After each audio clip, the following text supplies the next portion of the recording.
कि अभिषेक जी ये हमारे साथ ये शिकागो में हैं और ये जुड़े हमारे गीता के लेक्चर में। तो पिछले 1.25 साल से तो हम लोग इकट्ठे ही हैं, गीता अटेंड कर रहे हैं। फिर उसके बाद श्रीकांत जी ये हमारे ईएमसी के हैं और चैरिटी के ग्रुप में हैं। तो जो भी दान वान का जो भी काम होता है उसके ये। और हमारे यहाँ ईएमसी में एक ग्रुप है एशियंस इन एक्शन, और उसके पहले होता था इंडियन सब कॉन्टिनेंट एम्प्लॉयज सर्कल। तो उसमें तो मोस्टली इंडियंस थे। इंडियंस मतलब उस सर्कल के तो कोई पाकिस्तान का भी था, नेपाल के और भूटान वगैरह के एरिया के। लेकिन अब एशियंस इन एक्शन में तो फिर वियतनाम, चाइना, हांगकांग, जितने भी है एशियंस, तो सारे के सारे हम कुछ ना कुछ प्रोग्राम करते रहते हैं। महीने में एक आधा प्रोग्राम तो होता ही है। तो उसमें फिर हम लोगों को लगा कि भाई हम लोगों को संस्कृत की क्लास पंडित जी से सीखनी चाहिए। ये श्लोक वगैरह तो सभी बोलते हैं अपने घरों में, मंत्री भी बोलते हैं, लेकिन बस वो ये रटा रटाया तोते की तरह बोल देते हैं, समझ कुछ आता नहीं है। तो सोचा चलो कम से कम थोड़ा बहुत हम लोगों को भी ज्ञान मिलेगा पंडित जी से। राज ये भी हमारे ईएमसी के अंदर हैं और हमारे जो वही मैं बताया एआईए के अंदर काफ़ी सालों से इन्वॉल्व हैं। और ये प्रोफेशनल डेवलपमेंट आउटसाइड ईएमसी तो उसके इंचार्ज हैं। तो कभी किसी का लेक्चर कराना हो या कभी कहीं कहीं से लोगों को बुलाते रहते हैं, ईएमसी के थ्रू भी और ईएमसी से बाहर से भी बुलाते रहते हैं। मुनीश देसाई और ये हमारे फाउंडर हैं आइजैक के और एआईए के। आज से 14-15 साल पहले जब ये एस्टेब्लिश करी थी तो मुनीश देसाई ने ये सब शुरू किया था। और तो जब भी कुछ प्रॉब्लम होती है, जब भी कुछ डायरेक्शन लेनी है, तो हम लोग अपना मुनीश जी के पास जाते हैं और उनसे पूछते हैं कि भाई हमें गाइड करो, अब कैसे क्या करें। और जब कुछ समस्या आती है तो तब भी इन्हीं के पास जाते हैं कि भाई रिजॉल्व करो। तो बाकी और तो अभी है नहीं, और जैसे जैसे आएंगे तो बताएंगे फिर। और बताइएगा, आपको कुछ कहना हो अभिषेक जी? थैंक यू चंद्रा जी। बस सबको नमस्कार। यही बोलूँगा कि संस्कृत सीखने का मन बहुत दिनों से था, तो आज जाके वो अब जाके वो टाइम आया है। तो अ, बस लुकिंग फॉरवर्ड टू इट कि काफ़ी संस्कृत जैसी दिव्य भाषा तो शायद ही होगी, probably the oldest language in the world also. और इससे अच्छा क्या हुआ कि पंडित जी से ही सीख रहे हैं। गुरु से ही और सीखना बाकी तो सबसे अच्छी बात है। तो बस एक्साइटेड है, वेट कर रहे हैं कि क्या पंडित जी आज पहले दिन कराएंगे। और बाकी है ना, ये पायलट क्लासेस इसीलिए हो रही हैं कि पंडित जी ने संस्कृत पढ़ाई थी आज से 9-10 साल पहले बच्चों को। तो ये देखना चाह रहे हैं कि एक तो हम लोगों का लेवल कितना है, हमको हिंदी वगैरह समझ आती है कि नहीं आती, या तो ये तो लग रहा था कि इंडिया की एक भाषा तो आनी चाहिए हर किसी को अगर संस्कृत पढ़नी है, क्योंकि ये तो बहुत मुश्किल होगा अगर कोई चाइना से आ जाए और जिसको क्या क्या क्या भी नहीं पता, तो थोड़ा सा मुश्किल हो जाएगा संस्कृत सीखना। और बाकी फिर हम देखेंगे जैसे जैसे हमें फीलिंग होगी, पंडित जी को बताते रहेंगे कि क्या चेंजेस करो, क्या चेंजेस मत करो। और 5-6 हफ्ते के बाद उसके बाद फिर हम अपना बनाएंगे कि ईएमसी के जो हमारा एशियन एक्शन ग्रुप है उसके अंदर कम से कम भी होंगे 400-500 लोग हैं। तो हम फिर उनको ईमेल भेजेंगे कि भाई ऐसे ऐसे संस्कृत की क्लास शुरू हो रही है, कितने लोग इंटरेस्टेड हैं। अगर बहुत ज़्यादा इंटरेस्टेड हुए तो हमें लिमिट डालनी पड़ेगी 30-35 की, और कम इंटरेस्टेड हुए तो फिर तो कोई प्रॉब्लम ही नहीं है। तो फिर वो सब देख के फिर पंडित जी को बताएंगे कि भाई इस डेट से अब फॉर्मल क्लासेस शुरू कर दो। तो आर्या तुमने पहचाना मेरे को? सुभाष? हाँ जी। ओ बढ़िया, आज तो बहुत अच्छी लग रही हो तुम। अपना परिचय दो। तू अपना परिचय दो। उई, उई, उई। आप अपना परिचय दे दो। तो ना बोल मम्मा नाम। मैं खुद बोलूंगी, आप सब चुप रहो। मम नाम आर्या शर्मा। Okay, wonderful. भवत्याः नाम किम्?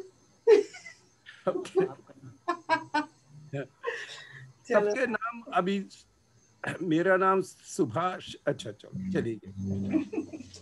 ओके, अपर्णा राम सुंदर ये भी अभी हमारे ही एशियन एक्शन में है और ये भी काफी चैरिटी वगैरह में इन्वॉल्व रहती हैं, तो इनसे भी मेरी बात हुई थी संस्कृत के बारे में, तो इन्होंने भी कहा।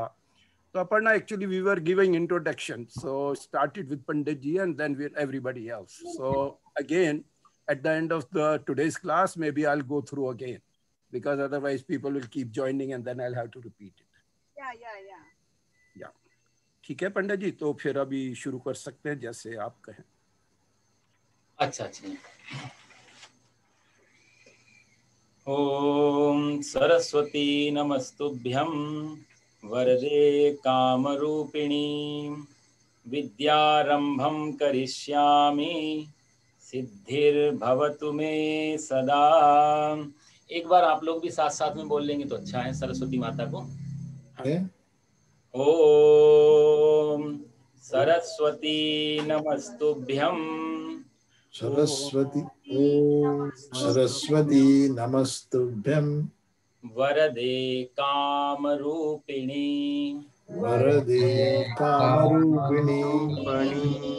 विद्यारंभं करिष्यामि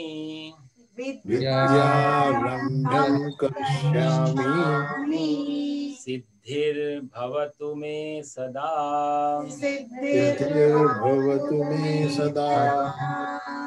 बोलो सरस्वती माता की जय। तो पिछली बार हम लोगों की बात हुई थी इस भाषा के महत्व के बारे में, क्या विशेषता थी आप लोगों ने सुना। और आज दो तीन चीजें मैं आपको पहले बताऊं कि हम लोग क्या करेंगे और इस भाषा को सीखना क्यों जरूरी है। देखो अब हम जो मातृभाषा होती है हमारी, वो तो चलो हमारी आ ही जाती है, उसको सिखाना नहीं पड़ता शुरू से। मातृभाषा जहाँ मतलब पले बड़े होते हैं। अब इंडियन बच्चा अमेरिका में पला बड़ा है तो उसको तो इंग्लिश आ ही जाएगी और कोई बड़ी बात नहीं। दूसरी भाषा हमको सीखनी पड़ती है अपने से अलग। उसके पीछे उद्देश्य क्या होता है, लक्ष्य। तो दो तीन तरीके के लक्ष्य समझ में आते हैं। एक तो मैं पूछता हूँ तो कुछ का कहना है कि उनको शौक है नई नई भाषाएं सीखने का, पैशन है और रुचि है, अच्छा लगता है, इस कारण से वो सीखते हैं। शौक में भी सीखने में गंभीरता नहीं हो पाती है। आई तो आई, नहीं आई तो नहीं आई, गलत आई तो गलत आई, सही आई तो सही। जैसे हम लोग खेल खेलते हैं ना, तो खेल में कोई हारे कौन जीते ज़्यादा फर्क नहीं पड़ता। तो शौक में कोई भाषा सीखी जाए तो उसकी अशुद्धि का भी बड़ा वो हो जाता है। लेकिन दूसरा होता है कि अपने फ्यूचर के लिए, कि भविष्य में हमने से रोटी कमानी है, नौकरी करनी है, पेट भरना है, तो पेट भरने की विद्या के कारण भी दूसरी भाषा सीखी जाती है। कोई भी विद्या, उसमें गंभीरता तो होती है लेकिन समर्पण नहीं होता। वहां पे गंभीरता होगी कि जल्दी जल्दी पकड़े, लेकिन उसके प्रति जो भाव होना चाहिए, प्रेम होना चाहिए, वैसा कुछ नहीं होगा कि हमें आई इसलिए क्योंकि हमने ऑफिस में जाके इससे काम करना है, इसको मतलब यूज करना है। इसलिए विद्यार्थी जो शब्द होता है ना, स्टूडेंट, अपने आप इसका बड़ा गहरा अर्थ है। विद्यार्थी का अर्थ होता है विद्यार्थी, उसको विद्या को चाहने वाला। धनार्थी, धन को चाहने वाला। तो विद्यार्थी जब धन के कारण, लोभ के कारण, किसी पर्पस से यदि उसको पकड़ेगा उस विद्या को, तो हमारे यहाँ गुरुजी बोलते थे कि वही विद्या जो विद्या को चाहने वाला विद्यार्थी कहलाता है, यदि उसी विद्या का दुरुपयोग होने लगे तो वही विद्या का अर्थ ही निकालने वाला बन जाता है। तो विद्यार्थी के दो अर्थ हैं, विद्या चाहने वाला और विद्या की अर्थी निकालने वाला। तो कोशिश ये करनी चाहिए कि शौक के साथ साथ इस भाषा संस्कृत के प्रति, क्योंकि देवताओं की भाषा है, बाकी सब मनुष्यों की भाषा, ऐसा हम लोग मान के चलते हैं।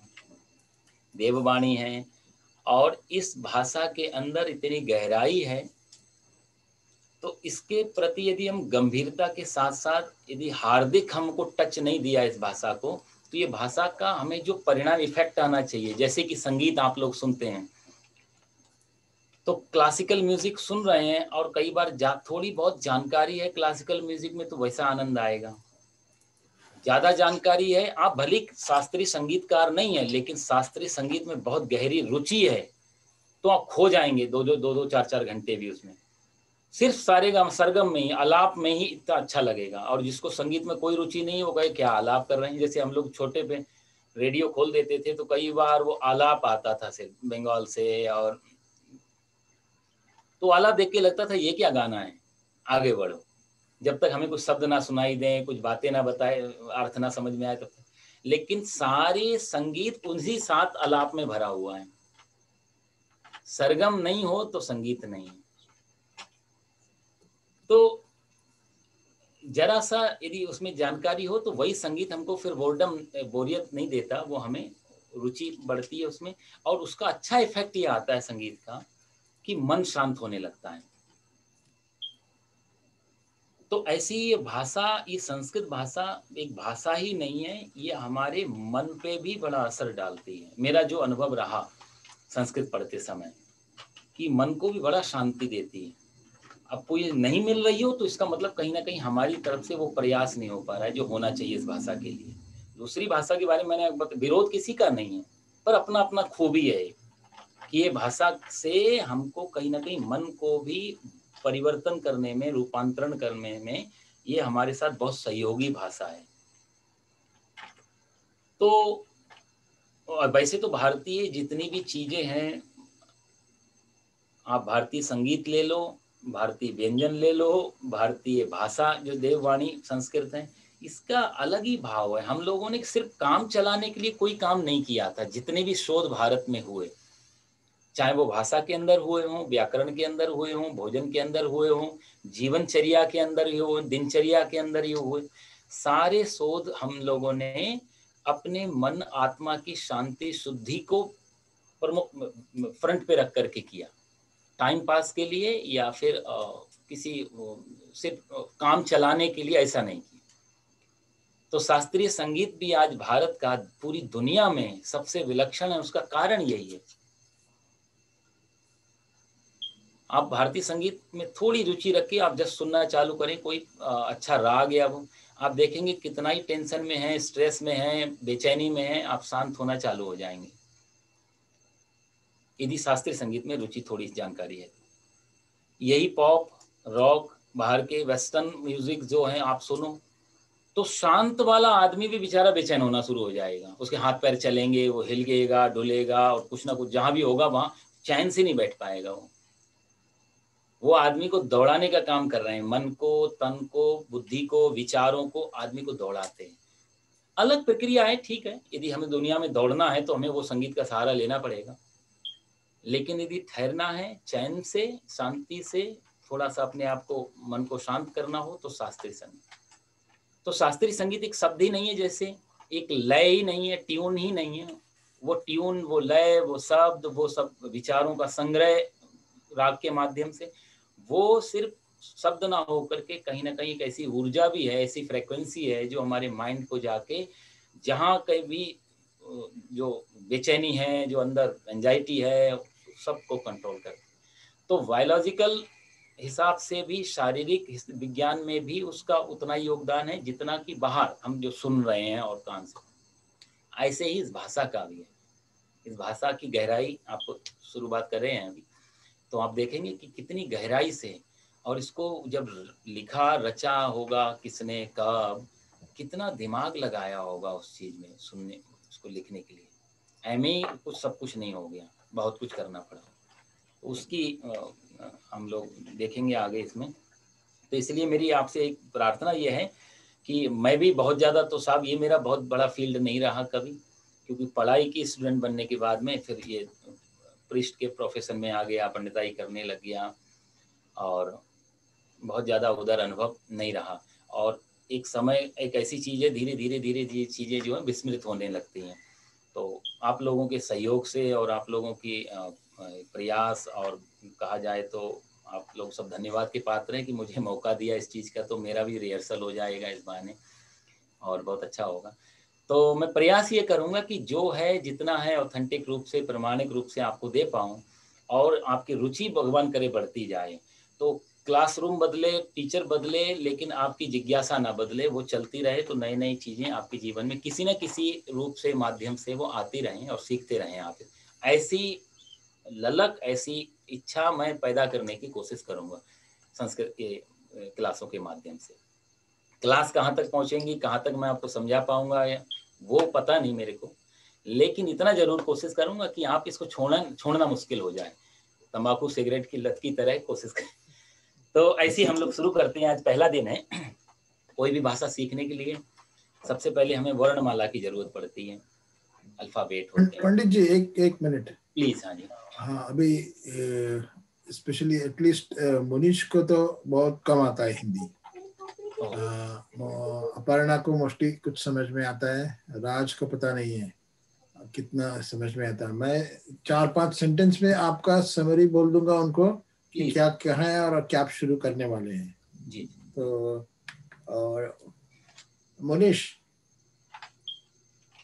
yes, are you hearing? I just want to summarize. Did you get what he was talking for last 5-10 minutes? a little bit, but okay. I did yeah, lose I will give a short summary. So what Panditji was saying was, first thing we need to know before we start learning language. He says we need to know why we are interested in learning another language. He says there are 3 reasons we go and learn. First one is just a hobby. Actually, when he says shauk means it's a hobby. So I just want to learn it for the fun of it. But he says, yeah, it is good to learn that, but normally it doesn't involve a lot of seriousness. Or any purpose. So what he says, there is another way or reason why people learn, that is for some purpose. Like you want to use the language and make some living or earn some money, make benefit out of it. So in that case, seriousness will be there. There is a purpose, but you are not emotionally involved in learning the language. But he thinks the third one is the right way, where he says we should be students, and in Sanskrit it's called Vidyarthi. So Vidyarthi means somebody who is really chahane wala, interested. You are interested in learning the language, where you have both seriousness and at the same time hardik bolte hain. Hardik means with heart. So you have emotions involved in learning the language. So that's what he's interested to see, that you become Vidyarthi, then you will learn a language far better than what in first and second case. And then he talked about how important Sanskrit is, how it was developed, and it doesn't even, not just a language or spoken thing, it also has a biological effect, like your brain, or you get some kind of calmness or shanti, you get some shanti. That's what he says. Right. And it has a lot of depth in it. And at last he said that, okay, I'm trying to give you as much I can. And he thanks us for giving him an opportunity to teach this language. I think that's all. Subhashji, if you want to add something more, you can go. It's perfect, man. It's very good summarization by you, and we have covered each and every point. And basically what he's saying, even if we stop here, but he will try his level best to create the interest in us so that we keep learning it even from other people or on our own also, because we are all adults. We really don't need a teacher all the time. So basically, he will try his best to generate interest in us to learn this language. And we, of course, all of us know the importance of Sanskrit. Okay, good. Okay. हाँ तो पंडित जी, ठीक है, अब आप शुरू कर दें जी। तो बाकी एनी कोई क्वेश्चन किसी का? हाँ, if you guys have any questions, you can go ahead and ask him. That's what he's saying. Nothing, right? No, no. ना अभी कोई प्रश्न नहीं। जी। तो जैसा कि इस भाषा की विशेषता बताई, और हाँ पूरा मुंह चिपकाया था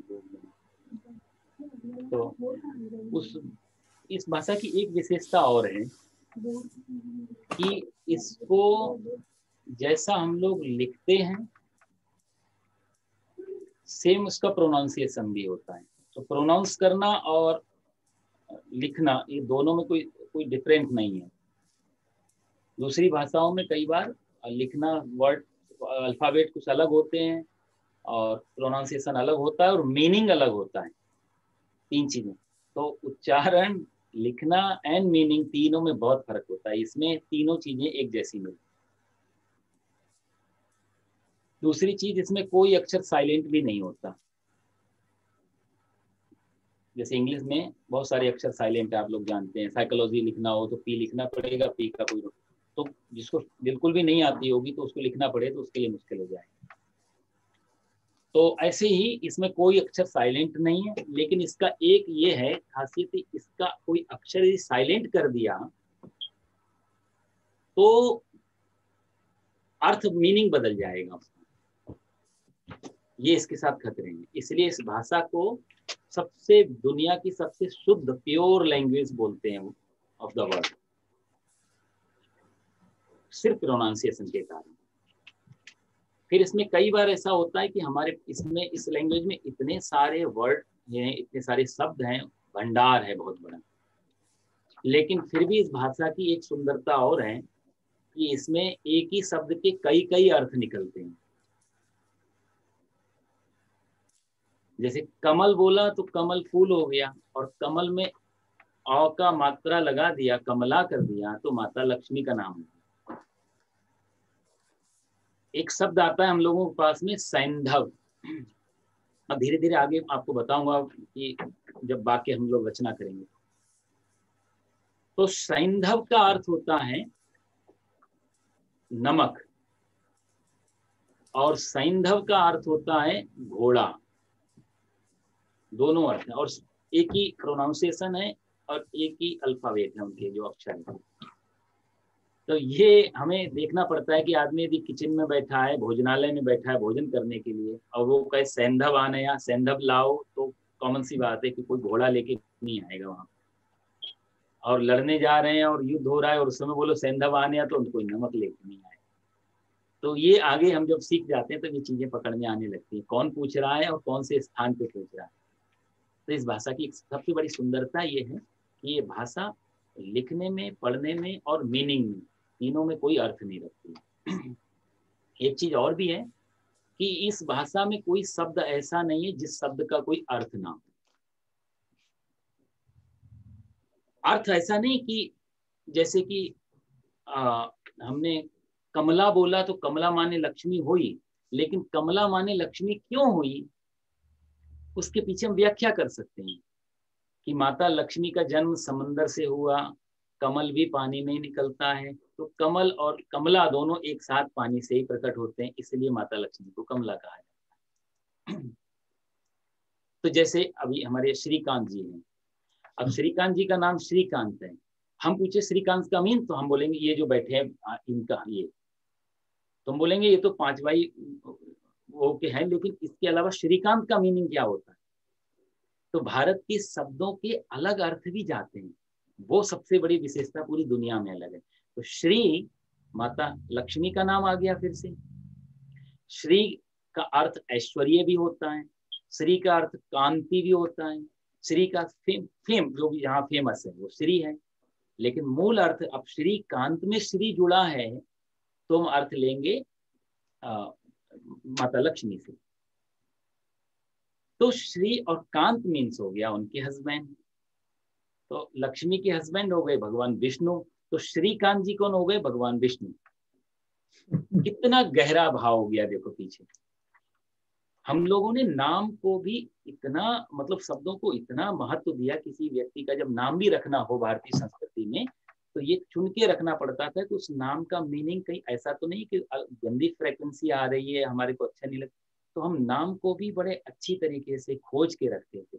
तो और एस्ट्रोलॉजी में तो बहुत डिटेल में है, चंद्रमा कहाँ पे है, नक्षत्र कहाँ पे है, कौन सा नक्षत्र है, कौन सा चंद्रमा की दशा है, क्या टाइम, उसके हिसाब से अक्षर निकलता है।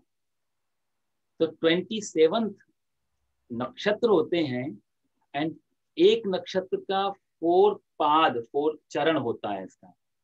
तो 27 मल्टीप्लाई 4 108, इतने अक्षर निकल के आते हैं। एक तो उसमें देखना पड़ता है बच्चे का जब जन्म हुआ उसमें कौन सा नक्षत्र था, उसके जो 4 अक्षर हैं, उस 4 अक्षरों में भी कौन से टाइम में जन्म हुआ, क्योंकि एक नक्षत्र 2 आवर रहता है लगभग, कभी कभी 1 आवर, कभी तो और लगता है। तो देखना पड़ता है कि नक्षत्र का जो टाइम चल रहा था उसका कौन सा स्टेप था, उसी स्टेप से रिलेटेड जो अक्षर एक पूरा फिक्स किया हुआ, वो अक्षर पे नाम दिया जाता था। और उस अक्षर से हम लोग अच्छे अच्छे नाम निकालते थे कि आपके इष्ट देवता कौन है, देवी में श्रद्धा है कि देवता में, तो उसी देवी देवताओं के नाम से वो नाम रखा जाता और वो नाम पूरा जीवन जो है काम करता था।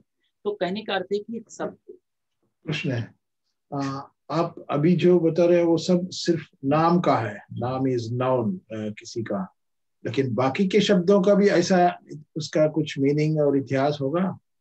बिल्कुल जैसा क्रियापद है, खा रहे हैं, पी रहे हैं, वैसे शब्दों के लिए भी कुछ हिस्ट्री रहेगा? बहुत सारे क्रियापदों में उनके मीनिंग हैं। व्याकरण के हिसाब से हम तोड़ते हैं तो एक एक अक्षर को तोड़ते हैं, लेकिन मूल शब्द से जो नाम हमने दिए गए जो नाउन में, उनके तो हम, जैसे विद्यालय है, करेक्ट, विद्यालय एक नाम है, किसी व्यक्ति का नाम नहीं होगा कभी भी। लेकिन हमने जहाँ पढ़ने जाते हैं उस स्थान का नाम कितना सुंदर दिया, विद्यालय। तो विद्या प्लस आलय इक्वल टू विद्यालय। विद्या मीन्स एजुकेशन, आलय मीन्स होम। तो जो विद्या का होम है, विद्या का जो हाउस है, उसका नाम हमने दिया विद्यालय। ऐसी हमने सेकंड वर्ड है एक औषधालय, हॉस्पिटल को हमने औषधालय बोला। आलय मीन्स हाउस, औषधि मीन्स मेडिसिन, तो मेडिसिन का जो हाउस है वो औषधालय। तो ऐसी विद्यालय, औषधालय, देवालय, जहाँ देवताओं का घर है वो देवालय। तो ऐसे हम लोगों ने जो रोजमर्रा के शब्दों को भी ऐमे नहीं चुन लिया कि जबान पे कोई बात आई और निकाल दी, हमने उनके साथ शोध किया कि यहाँ हो क्या रहा है और उसके हिसाब से उनको अर्थ दे दिया। तो ये संस्कृत भाषा की बहुत बड़ी, ये भी एक बहुत बड़ी खूबी है कि यहाँ वर्ड जो है सिर्फ वर्ड नहीं है, इसके पीछे लॉजिक भी है। क्रियापद में भी क्री धातु से खेलना का अर्थ निकलता है। अब उसके पीछे बहुत सारे दूसरे लॉजिक है, वो हम समय आएगा तो मैं आपको बताता रहूंगा। तो क्री धातु है, क्रीड से क्रीड शब्द बना व्याकरण के फॉर्मूला से, और क्रीड का मतलब होता है खेलना। और खेलने में जब हम जोड़ते हैं किसी स्त्री पुरुष, तो धीरे धीरे फिर वो क्रियापद में विभक्ति के हिसाब से चेंज होता रहता, क्रीडति, क्रीडतः, क्रीडंती। लेकिन जो रूट वर्ड है वो है क्री, और रूट वर्ड थोड़ा सा बाहर जब निकलेगा तो बन जाएगा क्रीड। तो आपको जो व्याकरण में मिलेगा मूल रूप से वो मिलेगा क्रीड। क्रीड मतलब जस्ट खेलना। अभी कोई खेल नहीं रहा, जस्ट एक धातु क्रियापद है ये। अब इसमें जोड़ना पड़ेगा कि स्त्रीलिंग है, पुल्लिंग है, ये है उसके साथ। तो इनके भी अर्थ होते हैं, लेकिन बहुत ज्यादा जानकारी मेरे को नहीं है। लेकिन अमरकोश एक हमारी किताब है, उसमें सबके अर्थ मिलेंगे ऐसे। लेकिन फॉर्मूला मैंने आपको दे दिया, ये सूत्र, कि शब्दों के पीछे अर्थ होते हैं, उनके पीछे पूरा भाव छुपा होता है, तब संस्कृत में कोई शब्द बनाया जाता है। अन्यथा कोई शब्द ऐसा नहीं है जो बिना अर्थ का बना हो। ये पूरे विश्व में पहली भाषा है जिसके हर शब्द में पीछे अर्थ है। तो पंडित जी अभी जरा श्रीकांत इंग्लिश में थोड़ा बता देंगे इनको बाकियों को। हाँ, okay, let me try. I think Panditji started talking about the language, and he started with saying that the one of the specialties of Sanskrit language is all the three parts of the each word, like pronunciation, writing, and meaning, they are all same here. So whatever you say, you write it the same way, you pronounce it in the same way, and meanings also is in the same way. And in other languages, we see that they can be pronounced separate differently, similar letters or similar vowels and combination of letters. Other thing he said about it's a pure language, and there are no silent letters of alphabets here. If at all they are silent, then they give a different meaning.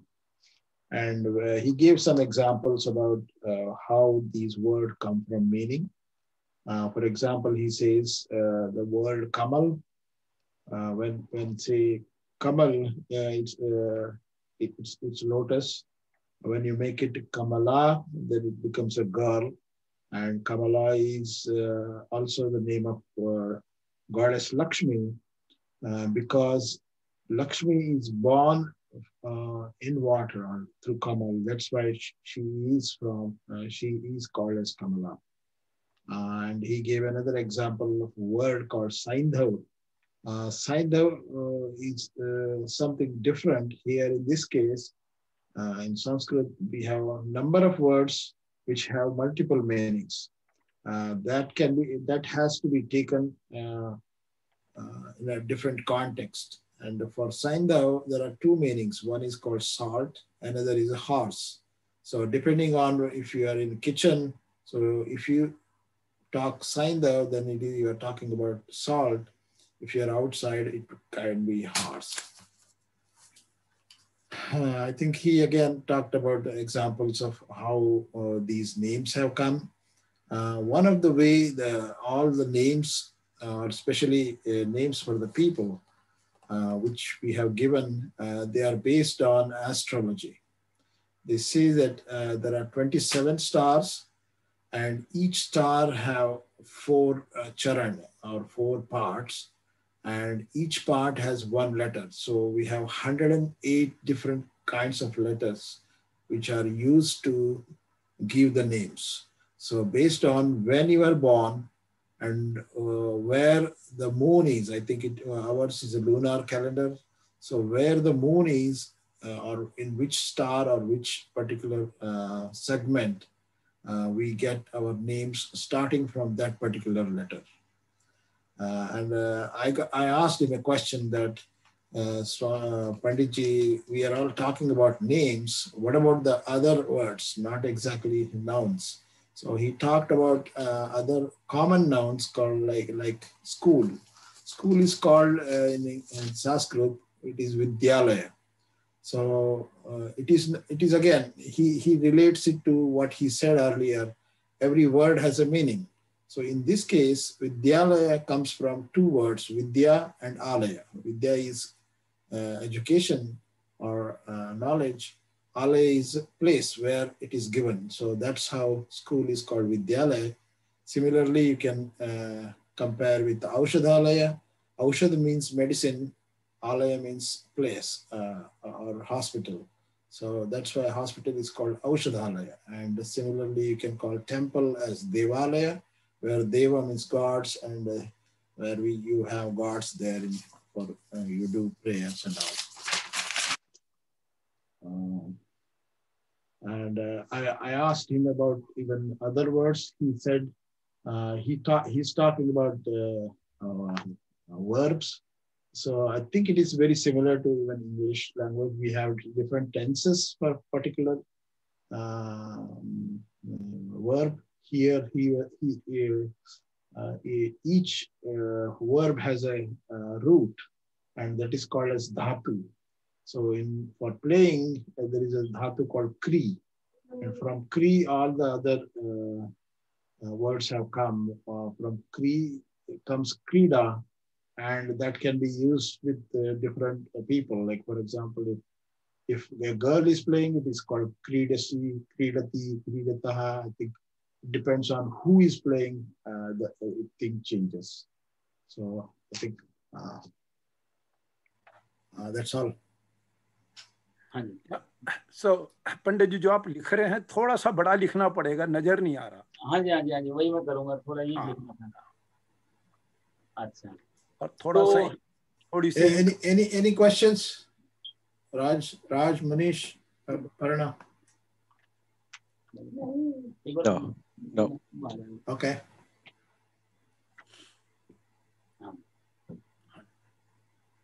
तो हाँ जी, हो गया जी। हाँ जी, ठीक है। हाँ चलिए, हाँ जी। तो हम लोग सबसे पहले अल्फाबेट पे थोड़ा सा फोकस करेंगे कि क्या क्या होते हैं ये, क्योंकि उसी से सब शुरुआत होती है, जननी है वो। तो वर्णमाला इसको बोलते हैं, वर्णों की माला। माला का आप अर्थ जानते हैं, वर्ण जिसमें छुपे हों, जिससे पूरी भाषा तैयार हो, वो वर्णमाला है। जिन अक्षरों से, अक्षरों का पंडित जी, वर्ण का अर्थ कलर भी होता है? वर्ण का अर्थ कलर भी होता है, हाँ जी। बहुत बढ़िया। तो और वर्ण को अक्षर और प्लस रंग दोनों से क्यों जोड़ा गया वो भी मैं आपको बताऊंगा कभी, उसका भी बड़ा अच्छा भाव है। तो वर्ण एक्चुअली में ये सब चलता रहेगा ना, तो ये हमारा मेन टॉपिक थोड़ा और मैं चाहता हूँ 4-5 क्लासों में ज्यादा से ज्यादा एक बार भर दें, ठीक है, ज्यादा कवर कर लें, फिर हम धीरे धीरे। देखो एक लास्ट उदाहरण देता हूँ, जैसे गाय भैंस होती है ना, तो बड़ा पेट होता है, चरने जाती है जंगल में, तो आपको शायद ध्यान नहीं होगा, किसी ने गाय भैंस चराई होगी, उसको आइडिया होगा, वो जाके जल्दी जल्दी घास को खाती है। हाँ, वो इधर रखता है कहीं पे? नहीं कहीं नहीं रखता, वो सीधा पेट में। बंदर रखता है यहाँ पे, बंदरों की आपने देखा होगा दोनों तरफ। तो गाय और भैंस सब जल्दी जल्दी घास खा के पेट में रख लेती है, और उसको मालूम है मालिक ने मेरे साथ कोई 10 घंटे तो रहना नहीं है, 3-4 घंटे का समय मिला है, इसी में सब काम कर लो। तो भगवान ने पहले से उसके पास ऐसी हिसाब किताब दे दिया और रख लिया। उसने घर पे आई, बैठ गई आराम से, अब वो खाना निकालती है और फिर उसको चबाती है और दोबारा से फिर खाती है। तो असली बार में तो दोबारा खाती है, और उसको बोलते हैं भारत में जुगाली करना। तो अभी हम घास चर ले एक बार सारा मैदान से, जल्दी जल्दी 5, फिर जैसे जैसे समय होगा हम लोग बैठ के आराम से जुगाली करते रहेंगे। श्रीकांत, जरूरी होगा तो प्लीज पूछना कोई ऐसा। In the Zoom meeting, there is an option for live transcript. Whoever is hosting, they have an option to click. And people, most of the time, like from Hindi to English, it will translate, or at least what he is talking, it will come as a live transcript. Is it? That will be awesome.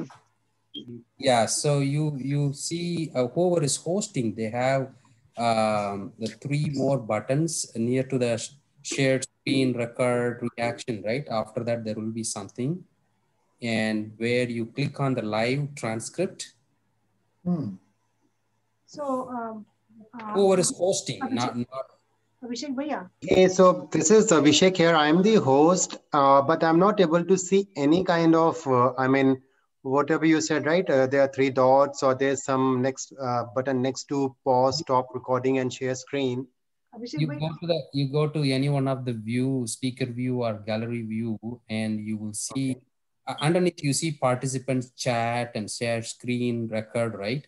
And you will see little more options where you click on that live transcript, you will see, and you can click that.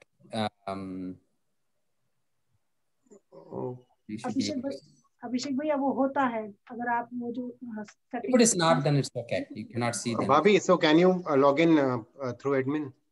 Settings में, if you go to the settings. No, Raj, do you have a picture? You can share it. They will see exactly where the button is. Yeah, and Bobby, I'm making you the host, so just see if you can. Yeah, I can. Where is the participant? Yeah, so just to experiment, I created my own Zoom meeting and I saw. One sec. Yeah, I think. So भैया आपने मुझे host बनाया? हाँ बना दिया भाभी। Give me the host. I think पंडित जी आप उनका परिचय नहीं हुआ जो अभी हमारे को ये कर रहे हैं, होस्ट कर रहे हैं। और ये अच्छा ये हाँ चंद्रा साहब जी बताएंगे। Let me. हमारे यहाँ कहते हैं ना कि पंडित जी, तो उनकी जो पत्नी है वो पंडिताइन कहलाती हैं। Okay okay. एक्चुअली वैसे आईटी के अंदर हैं, लेकिन इनका नाम है नीलिमा शर्मा। नीलिमा शर्मा। ये पंडित जी को सहायता करती रहती हैं ये सब सेटअप करने के अंदर, और जैसे हमारा गीता का लेक्चर होता है उस सब के अंदर हेल्प करती हैं।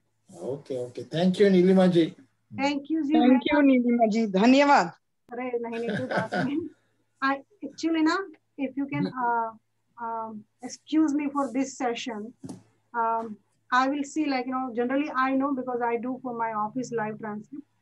Okay. For some reason, maybe this is not the higher version what we have it. Oh. So that could be the reason. That's what I was thinking. It could be, Raj, maybe if you're using the corporate version, right? Yeah. I don't know. So I'm having a basic version, and generally can corporate version. Yeah, you're right. That's fine. Yeah. Sorry, I thought it's like. No, but I will make sure that from next session you will have that option, so you can also enjoy what he's talking. Yeah, and I think or maybe we can host it, and we can give him the host permission so he can keep doing it. That way we can. Yeah, for we our. can set up the Zoom meeting, right? Yeah, that would be great. That would be great. If you can. We can do that, Subhash ji. Do you see my screen? I just. Yeah, we can see that. And I can see that closed captioning, live transcript. You have a live transcript. Can you enable it? Let's see, Raj, how does it look? This is my own. I just wanted to see. It's like. Okay, no problem. So, okay, go ahead. You just click. By default, it's enable, but you just I mean, by default, it's disable, and you enable it, and it should. But does it have different languages?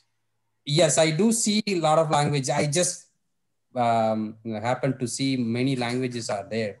Okay. Automatically change, it seems. So. Okay. Sure. Or we can connect one more time and just see if your corporate Zoom is having that capability to translate from Hindi to English. That will be great. Yeah, I've seen Chinese to English to Chinese, Chinese to English. Okay. Okay, then if it can be Chinese, Raj, then maybe we can do the experiment later on. Definitely. Yeah. Sorry. Yeah, definitely. Yeah. क्योंकि पंडित जी तो हिंदी में ही बोलते हैं, तो अगर Hindi to English हो जाता है तो बहुत अच्छा हो जाएगा. Yeah, it will be amazing. That will be wonderful. That's what I thought. We'll get the full hour of lesson instead of stopping to translate, right?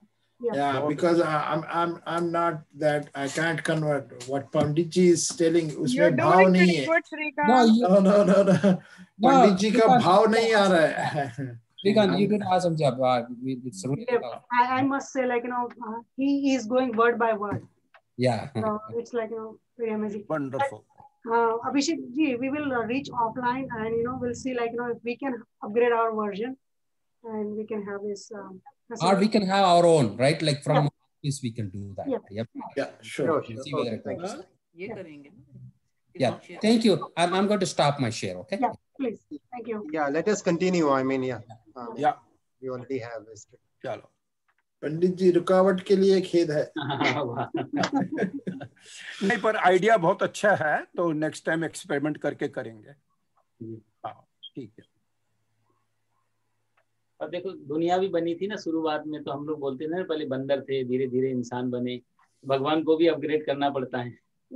तो हमारी जैसी इसी क्लासें बनेगी, कुछ अपग्रेड होता ही जाएगा. तो हम लोग अभी वर्णमाला पे थोड़ा सा ध्यान देंगे, और अल्फाबेट. तो इसमें भी जैसे इंग्लिश वगैरह में भी होता है, कुछ वॉवेल्स हैं जिसको हम स्वर बोलते हैं संस्कृत में, और कुछ व्यंजन हैं जिसको हम इंग्लिश में कॉन्सोनेंट बोलते हैं. तो यहाँ पर भी स्वर है और व्यंजन दो अलग अलग चीजें हैं, वॉवेल्स एंड कॉन्सोनेंट. तो इंग्लिश में तो शायद 5 हैं, ए ई आई ओ यू, पर इसमें 14 के करीब हैं स्वर, और बिना स्वरों के व्यंजन नहीं बन पाते हैं। कुछ बोलना हो, कुछ भाषा बोलनी हो तो हमें स्वर को लगाना ही पड़ेगा उसमें, नहीं तो हम सिर्फ व्यंजन नहीं बोल पाएंगे। स्वर कौन से हैं और व्यंजन कौन से हैं, उस पर थोड़ा सा देख लेंगे, फिर आगे जाएंगे। व्यंजन कितने हैं पंडित जी? व्यंजन है 25, 4, 29, 29, वैसे 33 है टोटल। ओके। पर वो अलग अलग क्या है कि तो 2-3 में थोड़ा सा वो अलग बताना पड़ेगा, तो मैं आपको ठीक है, ठीक है।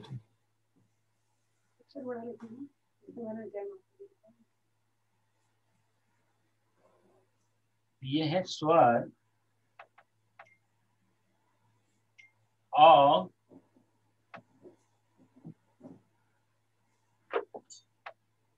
आ,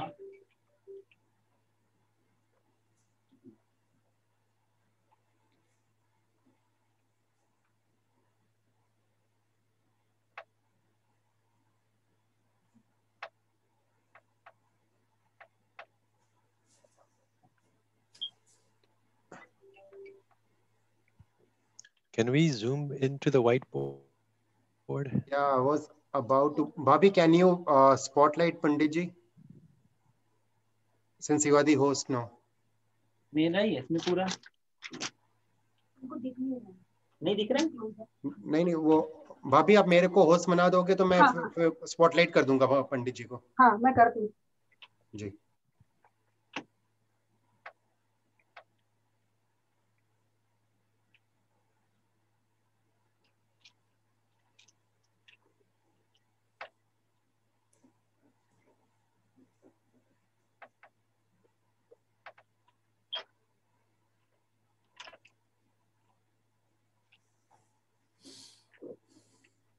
हो गया भाभी, मैंने कर दिया, हो गया भाभी, थैंक यू।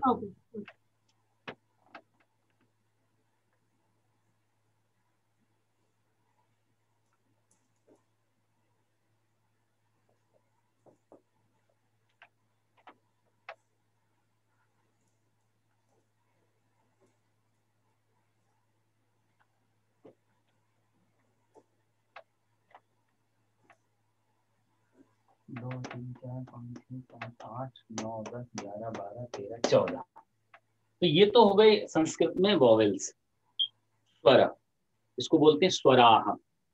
अ, आ, ई, उ, ओ, औ, ए, आई, अंग, आह, री और ली। ये मैंने कुछ इसलिए अलग अलग लिखे हैं कि री और ली ये स्वर में भी आते हैं और व्यंजन में भी आते हैं, क्योंकि लॉ जो है वो व्यंजन भी है, पर यहाँ पर स्वर में भी उसको एक्सेप्ट किया गया है पाणिनि के हिसाब से। तो इन दोनों की चर्चा हम थोड़ा सा बाद में करेंगे, क्यों ऐसा होता है, और आप जल्दी जल्दी पकड़ पाएंगे जब आप थोड़ा इसमें समझेंगे। तो एक तो ये 2 पार्ट चीज हो गई।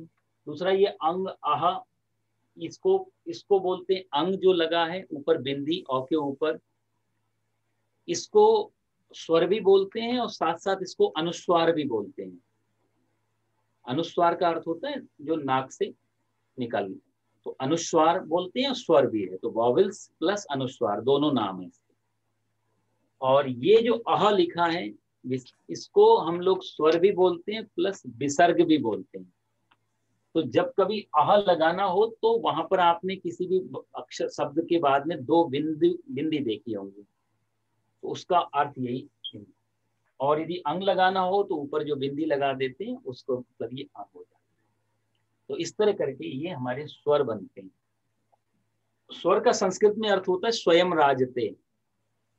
स्वयं राजते इति स्वराह, जो किसी की सहायता लेनी नहीं पड़ती जिसको बोलने के लिए, जो स्वयं प्रतिष्ठित हैं, स्वयं उसको प्रोनाउंस कर सकते हैं, वो उसका मतलब होता है स्वर। तो इसलिए, और ये सारे भाषा का प्राण भी हैं, ये सारे स्वर जान है। यदि ये निकाल लिया, जैसे शरीर से आत्मा निकल गई तो किसी वर्ड से यदि स्वर निकल गए तो वर्ड बोलने के लायक नहीं रह जाता। तो इसलिए इतने ये वॉवेल्स हो गए। कुछ कॉन्सोनेंट, अब इसमें चर्चा काफी लंबी हो जाती है यदि हम उसी एक एक चीज पे जाएंगे, लेकिन मैं थोड़ा सा कवर करने की कोशिश कर रहा हूँ, थोड़ा फास्ट करेंगे। दूसरा होता है व्यंजन।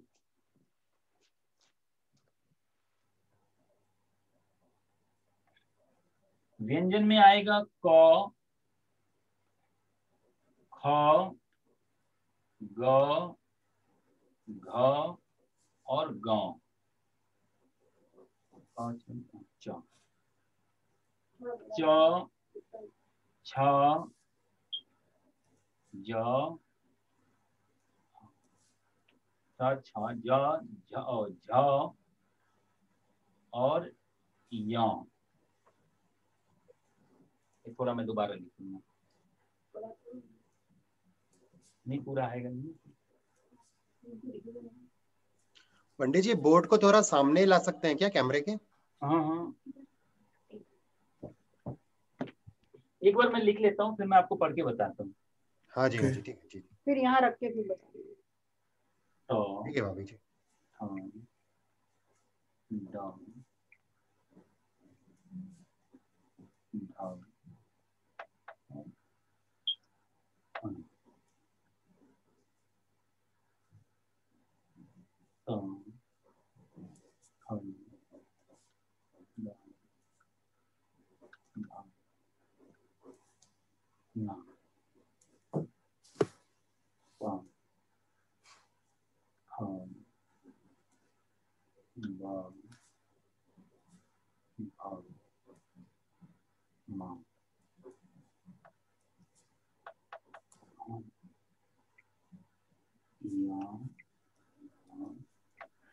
और गूगल करके इसकी किताब भी मिल जाएगी, मतलब हिंदी के अक्षरों की, कहीं ना कहीं वो दिखा देंगे जी।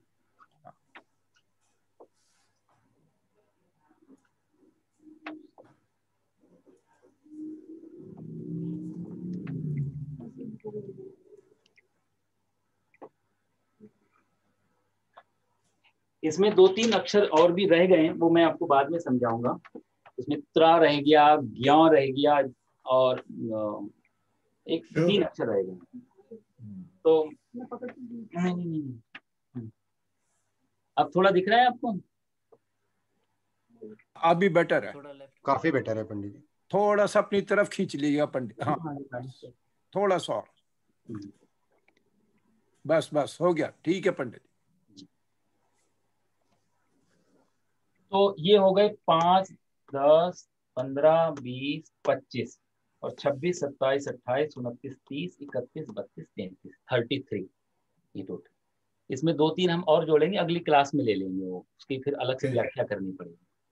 तो मुख्य रूप से ये 33 कॉन्सोनेंट एंड 14 हमारे पास में वॉवेल्स। इसको भी हम थोड़ी देर के लिए छोड़ देते हैं और इसको रहने देते हैं। तो हमारे पास 13 प्रकार के ये, इसका मुख्य ये रहता है, वॉवेल्स एंड कॉन्सोनेंट। अच्छा, इसमें सबसे बड़ी बारीकी क्या होती है कि ये जितने भी कॉन्सोनेंट हैं, आप कभी लिखे देखेंगे व्यंजन, तो इन सबके नीचे एक ऐसी लाइन लगी होती है, संस्कृत की या उसकी आप किताब में देखेंगे तो ये हर किसी के नीचे होगी ऐसा।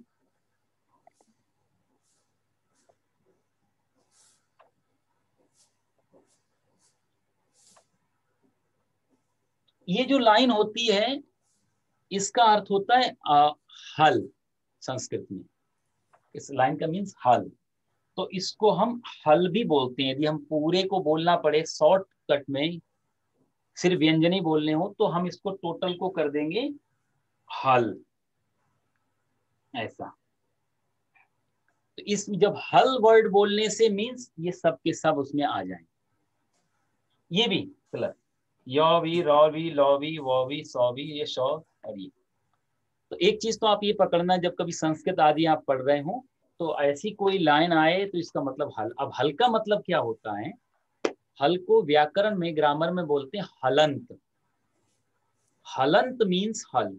हलंत का क्या मीनिंग हुआ? हल अंत इति हलंत। जिसके अंत में हल हो वो हलंत वर्ड बन जाता है या हलंत अल्फाबेट हो जाता है। हलंत किसे बोलते हैं वो भी है। हलंत का मीन्स होता है कि जो अक्षर में आकार या कोई वॉवेल्स मिक्स नहीं है, इनमें से वो अल्फाबेट हलंत होगा। तो ये जितने भी अल्फाबेट्स हैं इनमें हलंत किसी में भी आकार जुड़ा नहीं, ये जस्ट रॉ है, इसमें अभी कुछ भी मिक्स नहीं किया गया, प्योर है। तो इसलिए ये सब हल वाले अक्षर हैं। जब किसी भी अक्षर में हम कोई भी एक स्वर जोड़ देते हैं तो हम उसको प्रोनाउंस कर पाते हैं, नहीं तो प्रोनाउंस नहीं होगा। ये या हम साधारण लैंग्वेज में बोलें तो ये सारे के सारे अक्षर हाफ हैं, फुल नहीं। हल का मीन्स होता है हाफ लेटर्स, तो सारे लेटर्स हाफ हैं। तो हाफ लेटर्स लिखना हो तो हम नीचे हल लगा देते हैं, इसका मतलब आधा अक्षर है। ठीक है जी। जैसे कि कई दूसरे वर्ड में भी आधा अक्षर लिखना हो तो हम डबल अक्षर को डबल कर देते हैं। वहां पे अन्न लिखना है तो ANNA, तो वहां अक्षर बढ़ा देते हैं, यहाँ अक्षर आधा हो जाता है, जो है उसका भी स्वरूप घट जाता है। ये है इसकी विशेषता। तो इसलिए ये सारे के सारे अक्षर जो हैं हलंत हो गए। तो कभी भी आपको संस्कृत के पढ़ते समय कुछ ऐसा दिखे तो आप समझ जाना हलंत का अर्थ होता है अंत में हल मीन्स आधा अक्षर वो होता है। तो ये है। तो अब ये बनते कैसे हैं, तो हम इनमें इन स्वरों को लेके मिक्स करते हैं। जब स्वरों को मिक्स करते हैं तब एक वर्ड बनता है, वर्ड से फिर एक लाइन बनती है, सेंटेंस क्रिएट होता है, सेंटेंस से पैराग्राफ, पैराग्राफ से टेक्स्ट बुक और उससे फिर आगे चलता है। शुरुआत ये रहती है प्रीवियस की। तो ये पकड़ना बहुत जरूरी था जब संस्कृत सीखने जा रहे हैं कि ये एक फंडामेंटल जब तक हमें तैयार नहीं होगा मुश्किल हो जाएगी। जैसे कि एक शब्द हम लोग लगाते हैं, मान लीजिए सुभाष जी बैठे हैं, तो सुभाष जी का नाम है अच्छा ये अक्षर है, 3 अक्षर का। अब हम इसको संस्कृत के हिसाब से इसको तोड़ेंगे, एनालाइज करेंगे, तो ये कैसे निकलेगा आपको मैं दिखाता हूँ।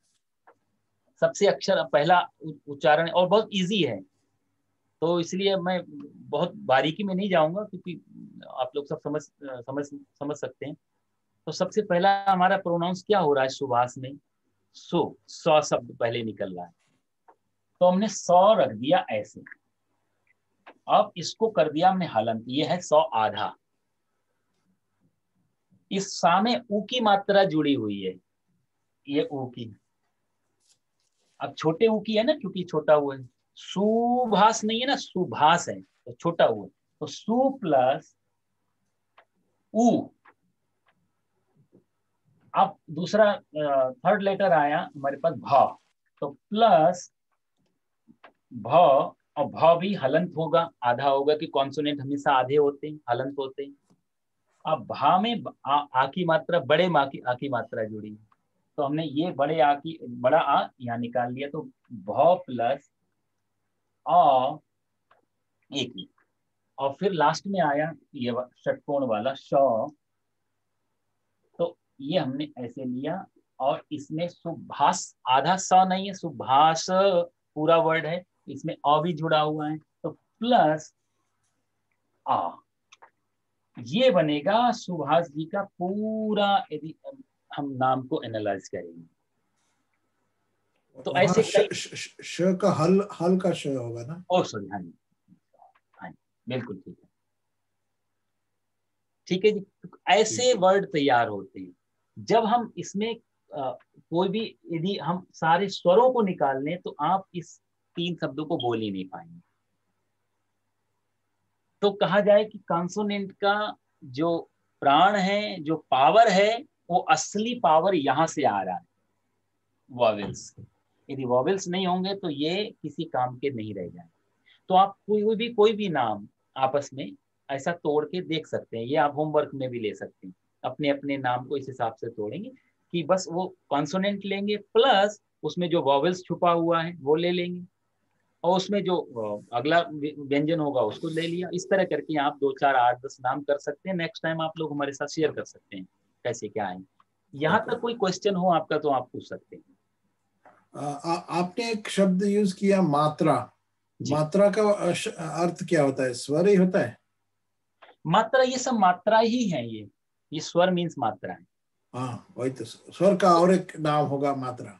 हाँ जी, मात्रा का मेन अर्थ होता है, स्वर जो होता है अपने पूरा बॉडी पार्ट में है ये, जैसे औ। पर ये जब सुभाष लिखेंगे तो यहाँ दिखाई नहीं दे रहा है, तो वही रूप बदल करके मात्रा के रूप में प्रयुक्त हो जाता है। तो जैसे हमने लिखा अपने, तो अपने में औ हमारा पूरा बॉडी लेकर के आएगा, तो औ पूरा लिखना पड़ेगा। पर अपने की जगह सपना लिखना पड़ेगा, तो सपने में वही अ 100 में आके प्लस हो जाएगा। तो वो 100 में अ की मात्रा हो गई। मात्रा हमेशा जो लगती है वो व्यंजन के साथ लगेगी या जिस भी अक्षर लेटर के साथ लगेगी, वो अपने स्वरूप को छोड़ के एक रूप परिवर्तन करके आ जाती है। जैसे ए शब्द है, ए का ऐसा स्वरूप है, लेकिन हम के लिखेंगे तो का और ए ऐसा नहीं लिखेंगे, का में ऊपर मात्रा लगा। तो मात्रा का अर्थ है स्वर जब अपना बॉडी छोड़ के अपना एक सूक्ष्म रूप में आ जाए, माइक्रो कहा जाए तो एक माइक्रो रूप पकड़ ले, तो उसको हम मात्रा बोलेंगे। और एक प्रश्न है, अभी स्वर है और हल वाला व्यंजन है, तो अब जब हल को हम मात्रा लगा देंगे, उस लेटर को हम व्यंजन बोलेंगे क्या बोलते हैं उसको, क्या बोलते हैं?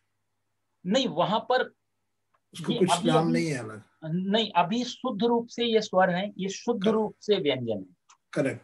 जब इसमें हम स्वर जोड़ देंगे तो उसको प्रोनाउंस करने के लिए हमें वो मिलेगा, लेकिन हम कुछ 2-1 लेटर जोड़ेंगे तब हम उसका कुछ मीनिंग निकाल पाएंगे। नहीं, पर इनका कहने का मतलब ये है कि जैसे कै है और कै के साथ औ की मात्रा लगा दी, ओ की मात्रा लगा दी, ठीक है, को बोला। अब इस को क्या बोलेंगे हम? इसको ना तो उसको स्वर भी नहीं बोल सकते, व्यंजन भी नहीं बोल सकते। को क्या है? तो वर्ड शब्द बन गया ना को। नहीं, अभी शब्द थोड़ी है, समझ लो सिर्फ स है, स थोड़ी शब्द है।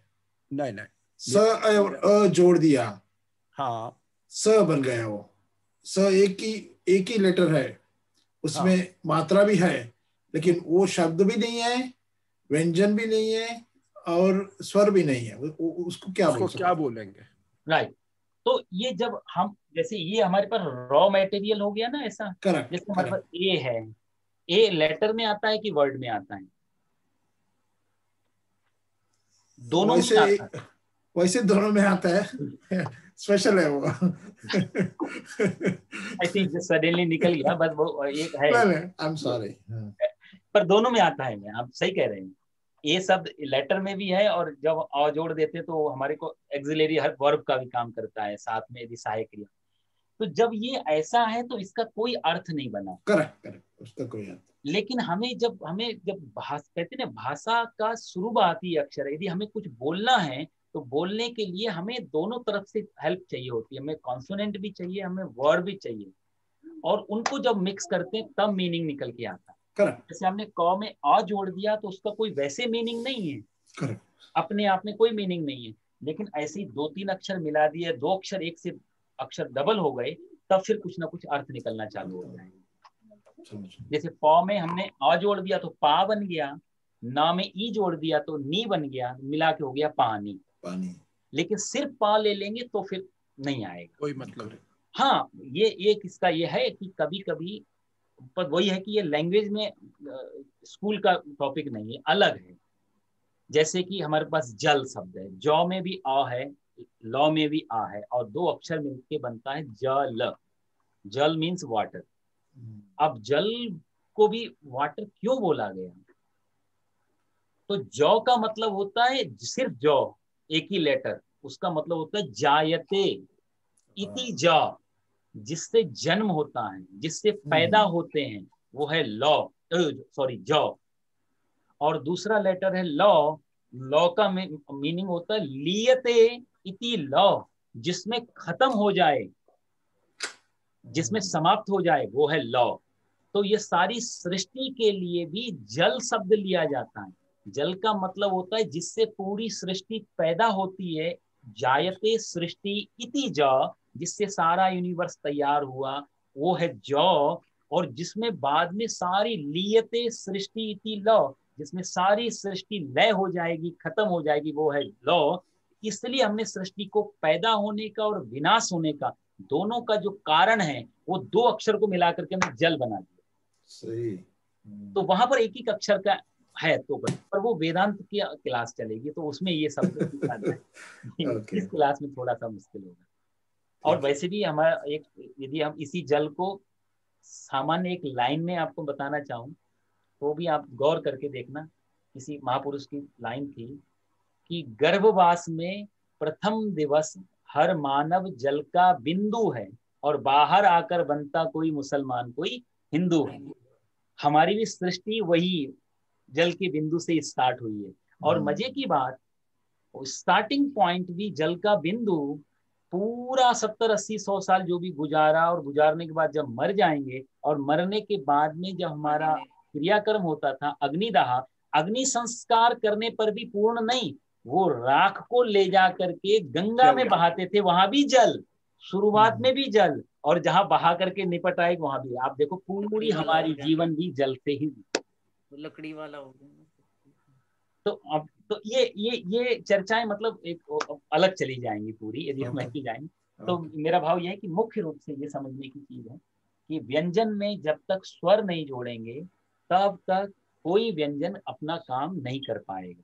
ये की है स्वर व्यंजन की, ये की लगते ही ये व्यंजन स्टार्ट हो जाते हैं। जैसे आप क ख ग घ को आप बोल रहे हैं ना, जब जैसे आपने बोला क, तो आप क नहीं बोल रहे हैं, बल्कि क में छुपा हुआ अ बोल रहे हैं।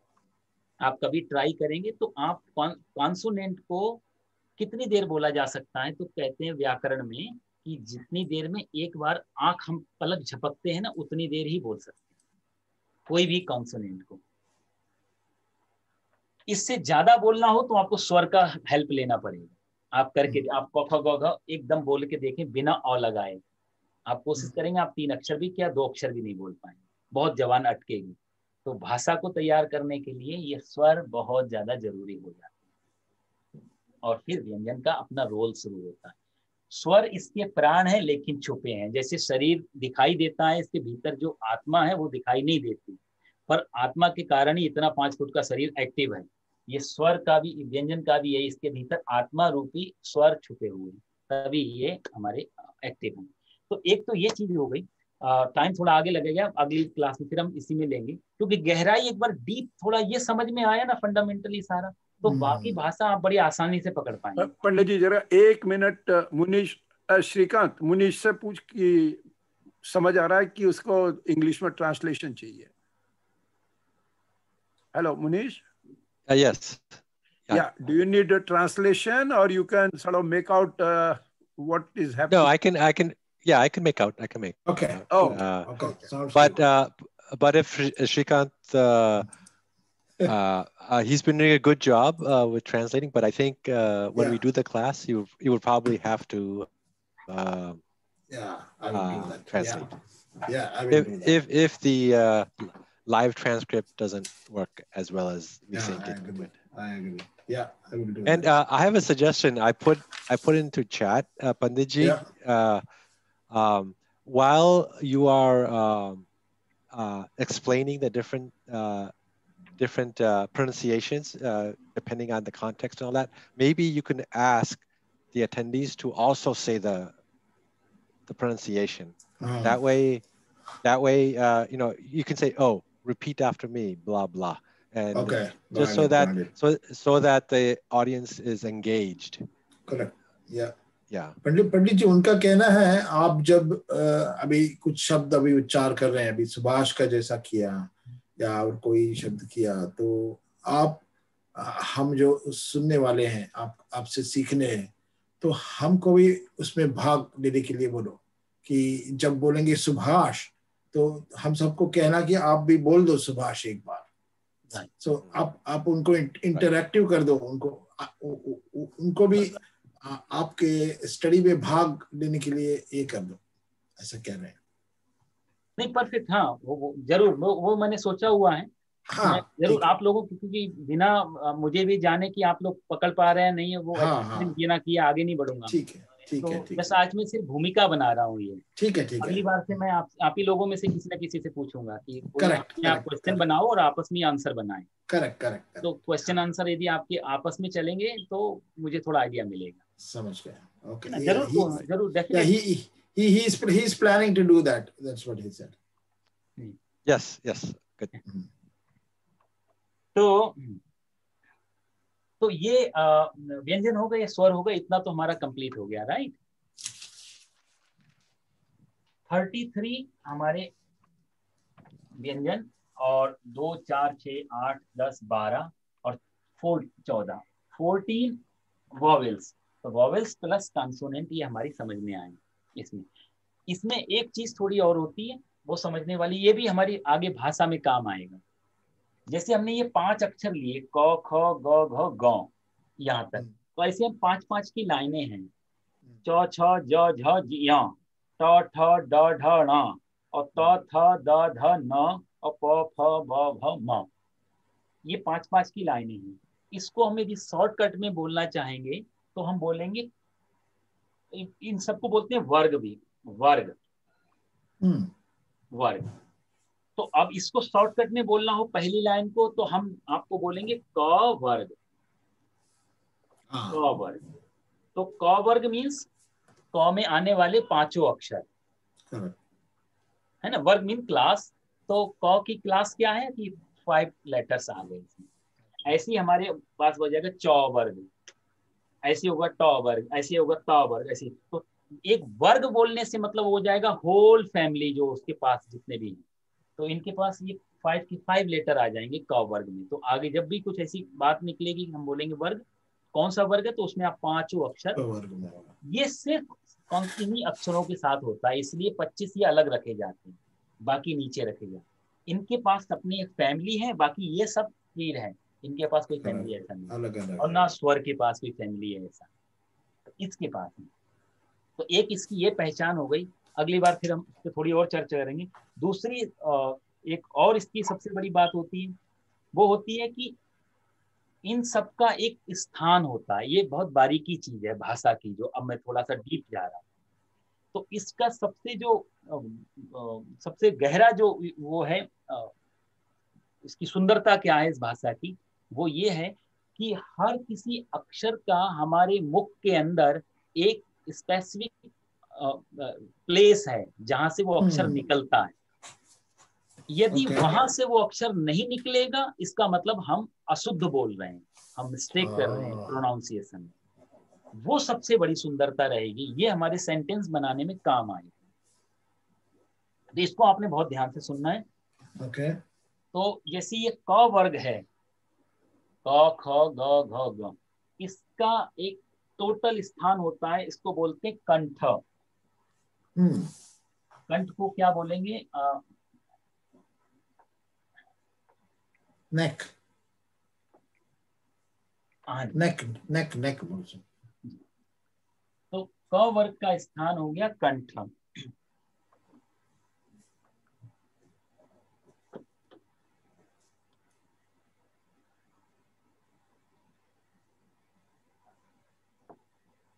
तो इसमें कंठ में आप देखो, आप खुद भी बोल के आपस में देखें, तो आपकी जो आवाज निकल रही है वो अंदर कंठ से निकल रही है। आप जो ये हड्डी होती है ना, यहाँ पे हड्डी, इस हड्डी के जस्ट ऊपर आप उंगली रखेंगे तो वहां वाइब्रेशन होगा।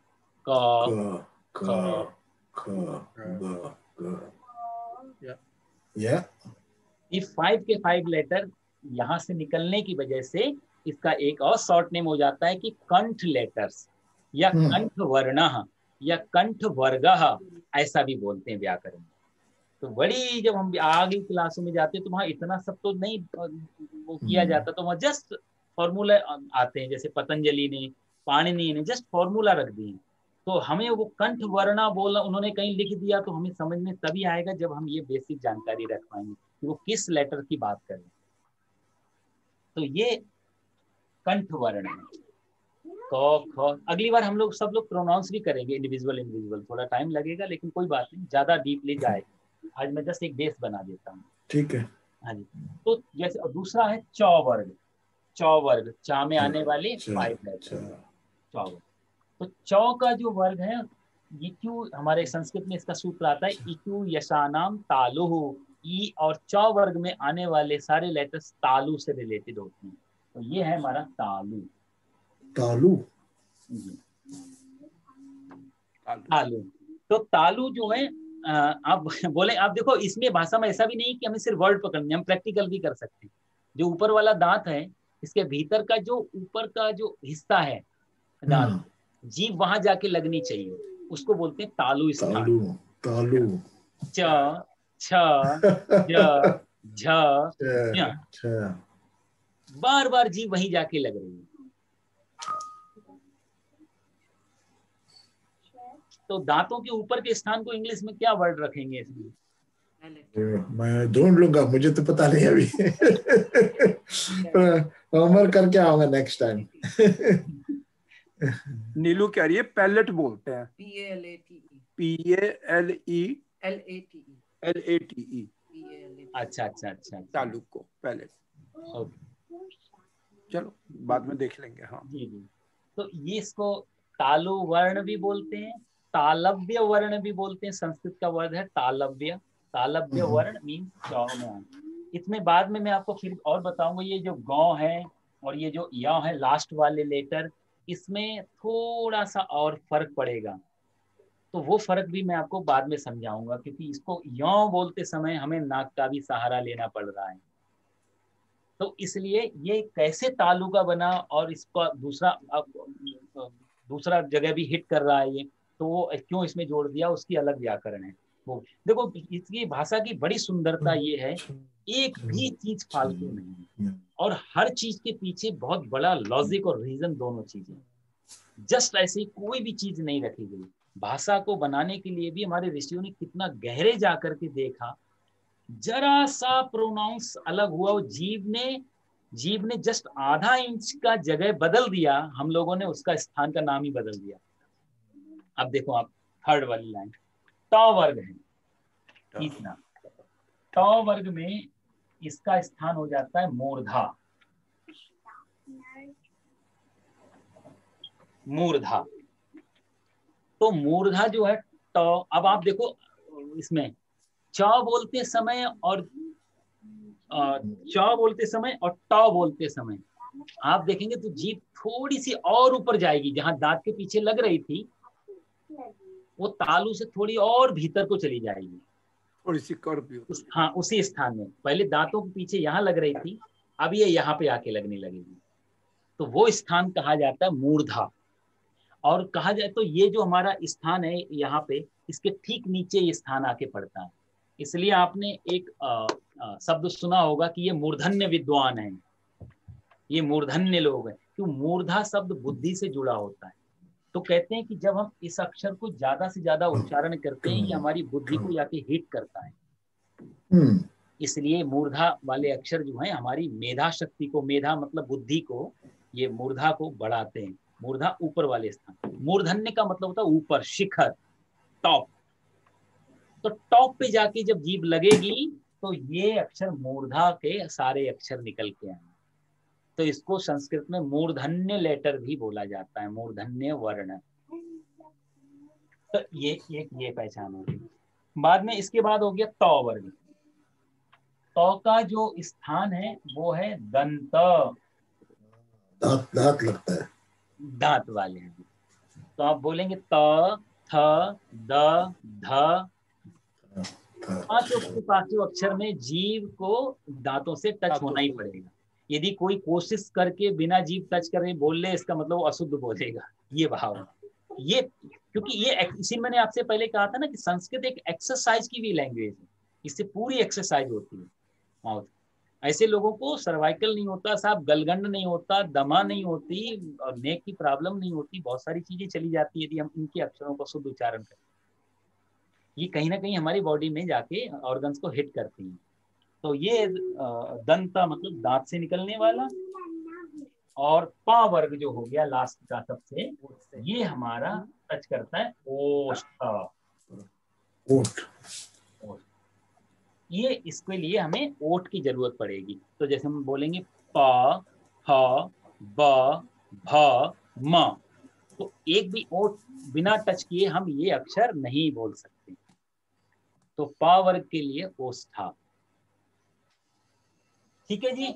तो 5 के 5 मैंने आपको ये बताए। अब तो टाइम काफी हुआ आप लोगों ने डिनर का, तो आप थोड़ा सा इस पे अपने हिसाब से थोड़ी प्रैक्टिस करेंगे।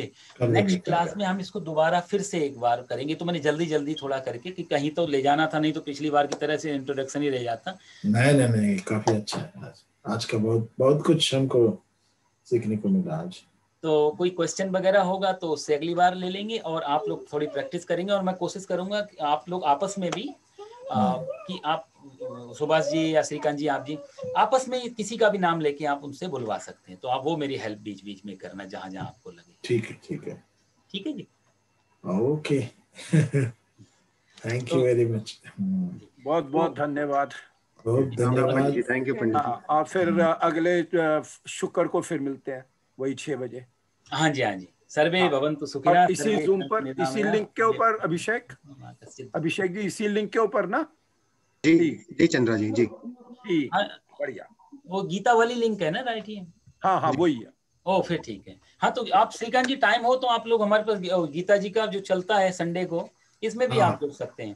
तो ठीक है, देखते हैं। उसमें भी संस्कृत का काफी कुछ सहयोग रहेगा। मतलब श्रीकांत वो संडे को 6 से 8 सेम लिंक। ओके। हाँ सेम लिंक।